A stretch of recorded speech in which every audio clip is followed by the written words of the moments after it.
নমস্কার, মাহিস রেসিপিতে তোমাদের সকলকে স্বাগত। অনেক দিন পর একটা রেসিপি নিয়ে চলে এলাম, আর চেষ্টা করবো এখন রেগুলার বেসিসে কিছু রেসিপি দেওয়ার, কিছু ব্লগ দেওয়ার। তো আজকে দেখতে পাচ্ছ যে তোমরা কাকে নিয়ে এসেছি। তো আজকে একটা বাচ্চাদের রেসিপি শেয়ার করব। 6 মান্থস বেবিদের। আমার বেবি সামনের মাসেই 6 মাসে পড়বে। তো এখন না সলিডটা অনেকটা আগে থেকেই স্টার্ট করে। অনেক ডাক্তার হচ্ছে 4.5 মাস থেকে স্টার্ট করে, আর অনেক ডাক্তার 5 মান্থস রানিং হলে পরেই স্টার্ট করে। তো আমার ডাক্তার 5 মান্থস রানিং হওয়ার পর স্টার্ট করতে বলেছিলেন, কিন্তু আমি মুখে প্রসাদটা না হলে দেবো না এরকম কথা হয়েছিল। তো আমি 5.5 মাসে আমার মুখে প্রসাদ হয়, দেন হচ্ছে আমি ওকে সলিড স্টার্ট করি। তো আমি আপেল সেদ্ধ দিয়ে কিন্তু সলিডটা স্টার্ট করেছি। তো আজকে আমি সেরেলাক তো আজকের রেসিপিটা বাচ্চাদের জন্য খুবই জরুরি। আজকে হচ্ছে সেরেলাকের রেসিপিটা দেব। তার আগে কিছু কথা আমি তোমাদের সাথে শেয়ার করতে চাই, যে মার্কেটে কিন্তু বিভিন্ন কোম্পানির সেরেলাক আছে, আর বিভিন্ন রকমের সেরেলাক আছে। বিভিন্ন কোম্পানির ইনগ্রিডিয়েন্টসও অলমোস্ট অনেক রকমই আমি দেখলাম, যেটা আলাদা আলাদা। তো আমি ভাবলাম আমি কৌটোর যে প্রোডাক্ট সেটা আমি একটু অ্যাভয়েড করি, ফার্স্ট থেকেই চেষ্টা করি যতটুকু পারা যায়। তো ভাবলাম যে সেরেলাকটা বাড়িতেই বানাবো, আর আমার ডাক্তার কিন্তু সেরেলাকটা বাড়িতেই বানাতে বলেছে। তো আমি আজকে ভাবলাম তোমাদের সবার এটা দিলে বেশ সুবিধাই হবে, যে 6 মান্থস বেবিদের সেরেলাকটা কীভাবে তোমরা বাড়িতে বানাবে। খুব সহজ, সত্যি বলছি খুব সহজ। কৌটো কিনে আনার থেকে আমার মনে হয় বাড়িতে তোমরা করে নাও। যাদের বেবি আছে 6 মান্থস বা তার কিছু বড় বেবি, তারা প্লিজ বাড়িতে সেরেলাকটা বানিয়ে নাও। আর বেশি টাইম লাগবে না, খুব বেশি ইনগ্রেডিয়েন্টস না, আর অনেক বেশি ভালো জিনিসটা তোমরা পাবে, আর বেবির জন্য কিন্তু সেটা খুব ভালো। তাহলে আমরা এখন সেরেলাকটা বানাতে যাই। এই যে আমার বেবির জন্য আমি এখন সেরেলাকটা বানাতে যাব। আর এই সেরেলাকটা তোমরা 2 থেকে 3 মাস কিন্তু কাচের বয়মে তোমরা এটাকে স্টোর করতে পারবে। 2 থেকে 3 মাস তোমরা এই সেরেলাকটাকে কাচের বয়মে কিন্তু স্টোর করতে পারবে। আর যদি মনে হয় যেটা 15 ডেজ অন্তর অন্তর তোমরা এটাকে বানিয়ে নেবে, তো আরও ভালো। সেক্ষেত্রে যে কোনো জার কিন্তু ইউজ করতে পারো, ভালো প্লাস্টিকের জারও ইউজ করতে পারো, অথবা কাচের জারও ইউজ করতে পারো। তো আমি আজকে প্লাস্টিকের জারেই করবো, পরে আমি যখন বেশি করে বানাবো তখন আমি কাচের জারটা ইউজ করবো, কাচের জারে স্টোর করে রাখবো। আর এই যে আমি একে বসিয়ে দিয়েছি এখন এই বেবি চেয়ারে, আর আমি বানাবো সেরেলাক। তাহলে চলো দেরি না করে তাড়াতাড়ি বানিয়ে নিই আজকের রেসিপিটা সেরেলাক। আর অবশ্যই ভালো লাগলে প্লিজ লাইক কমেন্টটা শেয়ার করে দিও, আর সবার সাথে একটু শেয়ার করে দিও চ্যানেলটা। তাহলে চলো জলদি বানিয়ে নিই আজকে সেরেলাকের রেসিপিটা। সেরেলাকের সমস্ত ইনগ্রেডিয়েন্টস কিন্তু আমি থালার মধ্যে নিয়ে নিয়েছি। আমি তোমাদের বলে দিচ্ছি এখানে আমি কি কি নিয়েছি। এখানে আমি চাল নিয়ে নিয়েছি, যেটা আমরা ঘরে খাই সেই চালই নিয়েছি। এখানে আমি 4 রকমের ডাল নিয়েছি, মুগ ডাল, মুসুরির ডাল নিয়েছি, অরহের ডাল, আর নিয়েছি বিউলির ডাল। আর এখানে আমন্ড, এখানে নিয়েছি আমি কাজু। এই হচ্ছে মোস্ট অফ ইনগ্রেডিয়েন্টস। আর আমি এই কাপ ইউজ করেছি নর্মাল চায়ের কাপ, সেই কাপ মেপেই কিন্তু এখানে নিয়েছি। চাল আছে আমার এখানে 1 কাপ, আর সমস্ত ডাল রয়েছে কিন্তু এখানে 2 টেবিল স্পুন করে এখানে ডাল রয়েছে। ডাল আমি 4 রকমের নিয়েছি, এটা বললাম, আর চাল নিয়েছি কাজু আর আমন্ড। আমি এখানে বলতে চাই তোমরা চাইলে আরও কিছু ইনগ্রিডিয়েন্টস কিন্তু এখানে অ্যাড করতে পারো। যেমন মাখনা পাওয়া যায় কিনতে, মাখনা তোমরা সবাই চেনো, সেই মাখনাটাও কিন্তু অ্যাড করতে পারো।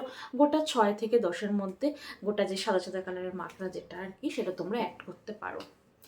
যদি চাও তো করতে পারো, এর মধ্যেও কিন্তু করা যায়। আমি এখানে মাখনা নিইনি, ফার্স্ট টাইম আমি এই কটা ইনগ্রিডিয়েন্টস দিয়ে ট্রাই করছি, দেন আমি কোনোদিন আবার যদি মাখনা দিয়ে ট্রাই করি সেটাও তোমাদের সাথে শেয়ার করব। তো আজকে এই সমস্ত ইনগ্রিডিয়েন্টসগুলো আমি এখন নেক্সট স্টেপে যাব। কি করব, সমস্ত ইনগ্রিডিয়েন্টসগুলো আমি থালার মধ্যে তো নিয়ে নিয়েছি, তোমাদের সাথে শেয়ার করলাম। এইবার আমি নেক্সট স্টেপে যাব, আর প্রত্যেকটা স্টেপ কিন্তু খুব ভালো করে এটাকে করতে হবে, যেহেতু বেবি ফুড। তো চলো নেক্সট স্টেপটা দেখে নিই, এরপরে আমি কি করব। আমি এখানে সব ইনগ্রিডিয়েন্টসের থেকে কাজুটাকে সরিয়ে নিচ্ছি। এইবার আমি এখানে একটা পাত্রের মধ্যে নিয়ে নিয়েছি জল, আর জল নিয়ে এই সমস্ত ইনগ্রিডিয়েন্টসগুলোকে কিন্তু এর মধ্যে আমি দিয়ে দিচ্ছি।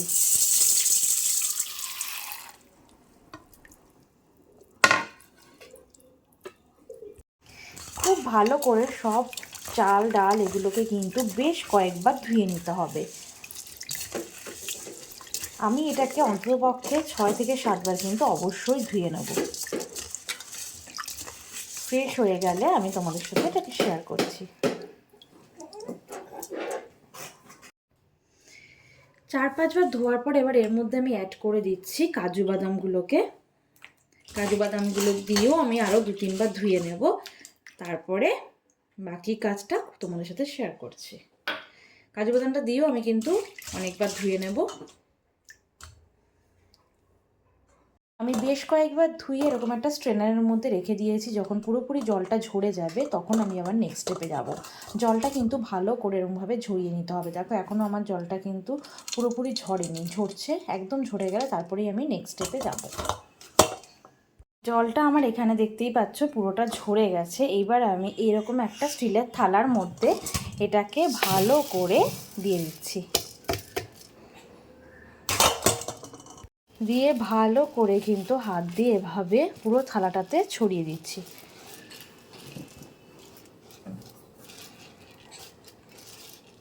যতক্ষণ না শুকোবে এভাবে কিন্তু রেখে দিতে হবে, ভালো করে ড্রাই হতে হবে। এটা কিন্তু ভালো করে ড্রাই হয়ে গেছে, দেখতেই পাচ্ছ একদম ঝুরঝুরে হয়ে গেছে। এই পর্যায় পর্যন্ত কিন্তু তোমাদের পেপারে হোক অথবা কোনো থালাতে ঢেকে রেখে দিতে হবে। আমি একটা ফ্রাইং প্যান নিয়ে নিচ্ছি, আর ফ্রাইং প্যানের জায়গায় তোমরা কড়াইও নিতে পারো। এবার এর মধ্যে দিচ্ছি সমস্ত ইনগ্রিডিয়েন্টসগুলো, যেগুলো আমি আগে ধুয়ে ভালো করে শুকিয়ে রেখেছিলাম। সমস্ত ইনগ্রিডিয়েন্টস কিন্তু আমি এবার কড়াইয়ের মধ্যে দিয়ে দিচ্ছি। এখানে একটা কথা বলে রাখি, এখানে কিন্তু ফ্লেমটা একদম লোয়ের দিকে থাকবে, মিডিয়াম টু হাইয়ের দিকে যেন অবশ্যই না করা হয়। তো আমি সামান্য জিরে দিয়ে দিয়েছি স্বাদের জন্য, তোমরা কিন্তু এটা নাও দিতে পারো। তবে বিভিন্ন রকমের আমি ভেবেছি যে বিভিন্নবার কিন্তু বরাবর আমি এক রকমের করব না, তোমাদের সাথে শেয়ার করব যেবার যেভাবে করব। এবার আমি সামান্য ওটস দিয়ে দিচ্ছি এর মধ্যে। তোমরা কিন্তু এর মধ্যে একটু কিশমিশও অ্যাড করতে পারো। এবার আমি কিশমিশ অ্যাড করছি না, নেক্সট বার যখন করব কিশমিশ অ্যাড করব।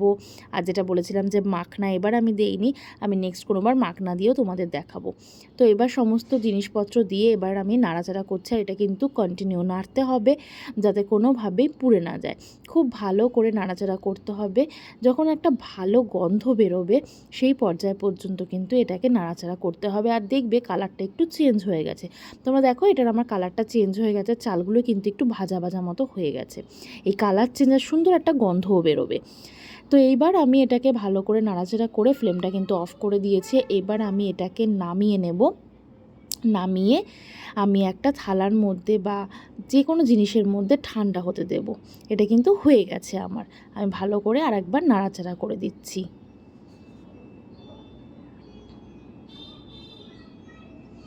কোনোভাবে যাতে পুড়ে না যায় সেটা কিন্তু অবশ্যই এটা দেখতে হবে। পুড়ে গেলে কিন্তু বাচ্চাদের খেতেও ভালো লাগবে না, সেটা বাচ্চাদের দেওয়াও উচিত না। তার জন্য কিন্তু এটা অল্প ফ্লেমে বারবার করে নাড়তে হবে। এবার আমি একটা থালার মধ্যে এটাকে আস্তে আস্তে ভালো করে ঢেলে নিচ্ছি। ঠান্ডা হওয়া পর্যন্ত কিন্তু আমি এভাবেই রেখে দেবো। ঠান্ডা হয়ে গেলে ভালো করে, যখন একদম ঠান্ডা হয়ে যাবে, মচমচে ভাবটা কিন্তু থাকবে এটা, তখন আমি একটা মিক্সির পাত্রের মধ্যে এটাকে ঢেলে নেব। মিক্সির পাত্রের মধ্যে ঢেলে এটাকে কিন্তু ভালো করে গ্রাইন্ড করতে হবে। এখনও কিন্তু প্রসেসটা শেষ হয়নি, তোমরা কিন্তু সঙ্গে থাকো। এরপরেও কিন্তু একটা প্রসেস আছে, সেটা আমি তোমাদের সাথে শেয়ার করব। প্রত্যেকটা প্রসেস কিন্তু স্টেপ বাই স্টেপ করতে হবে, সেটা খুব জরুরি।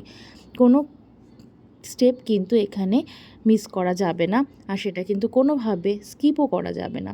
বেবি ফুড কিন্তু খুব ভালো করে তৈরি করতে হয়, ওদেরও মুখে কিছু টেস্টের ব্যাপার থাকে। তো এবার আমি এটাকে ভালো করে গ্রাইন্ড করে নিয়েছি। গ্রাইন্ড করার পরেও না একটু একটু দানা দানা থাকে, যেহেতু ফার্স্ট টাইম, তার জন্য আমি এবার এটাকে একটু চেলে নেব। তবে যেটা 7 মাস যখন রানিং হয়ে যাবে তখন তোমরা এটাকে না চেলে নিতে পারো, সেক্ষেত্রে খুব ভালো করে কিন্তু মিক্সিটা গ্রাইন্ড করে নিতে হবে। তবে যেহেতু ফার্স্ট টাইম, ওরা ফার্স্ট এটাকে টেস্ট করছে, ফার্স্ট ওদের এটা দেওয়া হচ্ছে, তাই এটাকে ভালো করে কিন্তু চেলে নেওয়াটা জরুরি, যাতে কোনো দানা না থাকে। একটা ভয় থাকে যে গলায় বেঁধে যাওয়ার, তবে এটা চেলে নিলে কিন্তু সেই ভয়টা একদম থাকে না। ভালো করে এটাকে চেলে নিতে হবে। দেখতেই পাচ্ছ আমি ভালো করে এটাকে চেলে নিচ্ছি।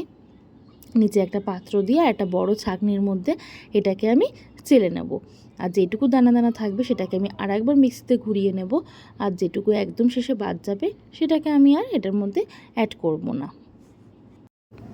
দেখতেই পাচ্ছ আমার চালা হয়ে গেছে, একদম পুরোটা আমি ভালো করে চেলে নিয়েছি। এবার এটাকে আমি একটা কাচের কন্টেনারেই প্রথমে ভাবলাম একটা প্লাস্টিক বাটিতে রেখে দিই, আর কিছুটা আমি কাচের কন্টেনারেও রাখবো, যেহেতু এটা আমার অনেক দিনের জন্য স্টোর করব। যেটা আমি এখন পরপর 2-3 দিন ইউজ করব সেটা আমি ছোট্ট একটা প্লাস্টিক কন্টেনারে রাখছি, আর যেটা আমি অনেক দিন রেখে দেবো সেটা আমি দেখতেই পাচ্ছ একটা কাচের কন্টেনারে রাখছি। কাচের কন্টেনারে রাখলে পরে কিন্তু এটা অনেক দিন স্টোর করা যাবে। ফ্রিজে রাখার কোনো দরকার নেই, নর্মাল টেম্পারেচারে বাইরেই একটা কাচের কন্টেনারে এয়ারটাইট কাচের কন্টেনারে এটাকে কিন্তু ভালো করে রেখে দিলেই চলবে। তাতে এটা 1 মাস কিন্তু আরামসে তোমরা এটাকে স্টোর করতে পারবে। আর যদি মনে হয় যে 15 ডেজের মধ্যে আবার করবে, সেক্ষেত্রেও এরকমভাবেও করতে পারো। তো আমার তো সেরেলাক বানানো কমপ্লিট, দেখলেই কত ইজি এবং কত কম টাইমে এটা হয়েই যায়। না, টাইম একটু অবশ্যই লাগে, যেহেতু ওটাকে শুকোতে হয়, সেই টাইমটা বাদ দিলে কিন্তু সেরেলাক বানানো একদম তাড়াতাড়ির কাজ। আর কেমন লাগলো আজকে আমাদের সেরেলাক বানানো? কেমন লাগলো? কেমন লাগলো সেটা তো আমি কালকে খেয়ে জানাবো, তাই না? কেমন লাগলো একটা বাড়িতে বানিয়ে আর বাচ্চাদের খাইয়ে সবটা দেখে আমাকে কিন্তু অবশ্যই জানিও কমেন্ট সেকশানে কেমন হয়েছে। আবার আমরা চলে আসবো পরের একটা বেবি কোনো ফুড নিয়ে। আপেল সেদ্ধ দিয়ে তো আমি শুরু করেছি, এরপরে খিচুড়ি, আরও অনেক অনেক অনেক রেসিপি আমার কাছে আছে বাচ্চাদের খাওয়ানোর জন্য, সবটা তোমাদের সাথে শেয়ার করব। আর 6 মান্থসে, 7 মান্থসে, 8 মান্থে কোন কোন টাইমে কি কি খাওয়াচ্ছি সবটা তোমাদের সাথে শেয়ার করব। আজকে সেরেলাকটা তোমাদের দেখালাম। তাহলে চলো আজকের মতো টাটা, পরের রেসিপিতে দেখা হবে এবং ব্লগেও দেখা হবে। তাহলে ভালো লাগলে প্লিজ লাইক, কমেন্ট, শেয়ার। আজকের মতো টাটা। স্মৃতিকের তরফ থেকেও টাটা। সে টাটা, সে টাটা। তাহলে আমরা আজকের মতো আসছি, দেখা হবে পরের একটা রেসিপি নিয়ে, পরের একটা ব্লগ নিয়ে তোমাদের সাথে। আর বেবি ফুডের জন্য কিন্তু আমার সাথে তোমাদের থাকতেই হবে। স্মৃতিকে আমি কি খাওয়াচ্ছি, কোন মাসে কি খাওয়াচ্ছি, কোন বেলায় কতবার কি সলিড দিচ্ছি, সবটা তোমাদের সাথে শেয়ার করব। তাহলে আজকের মতো টাটা।